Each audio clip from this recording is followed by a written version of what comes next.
নমস্কার, কেমন আছেন সবাই? সিম্পল কিচেনে আপনাদের সকলকে স্বাগত জানাই। আজকে আমি বানাচ্ছি ডিম কষা। তো এখানে কড়াইয়ে তেল দিয়ে ফোড়ন দিয়ে দিয়েছি গোটা গরম মশলা, জিরে, শুকনো লঙ্কা, তেজপাতা। ফোড়ন দিয়ে এবার আমি এগুলোতে পেঁয়াজ ছেড়ে দেব। মশলাগুলো ভাজা হয়ে আসলে আমি এর মধ্যে দিয়ে দেব পেঁয়াজ। দেখুন আমি পেঁয়াজ দিয়েছি, পেঁয়াজ দিয়ে একটু ভেজে নেব। আর এদিকে আমি টক দই আর বাদাম বাটা হয়ে গেছে।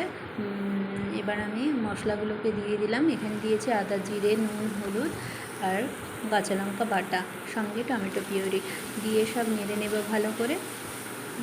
নাড়া হয়ে গেলে ভেজে রাখা ডিমগুলো আমি মশলা কষার মধ্যে দিয়ে যে টক দই আর বাদামটা বেটে রেখেছিলাম ওটা দিয়েও কষিয়ে নিয়ে সেই জলটা দিয়ে দিলাম, দিয়ে লাস্টে স্বাদ মতো চিনি দিয়ে দিলাম। তো এইভাবে আমার ডিম কষা রেডি হয়ে যাবে। রেডি করে আমি বাটিতে সার্ভ করে নেব। কেমন লাগলো আপনারা জানাবেন। ভালো লাগলে অবশ্যই লাইক, কমেন্ট এবং শেয়ার করে দিয়ে সিম্পল কিচেনের পাশে থাকবেন। কিচেনের সাবস্ক্রাইব বাটনে গিয়ে সাবস্ক্রাইব করে দিয়ে আমার পাশে থাকবেন। ধন্যবাদ।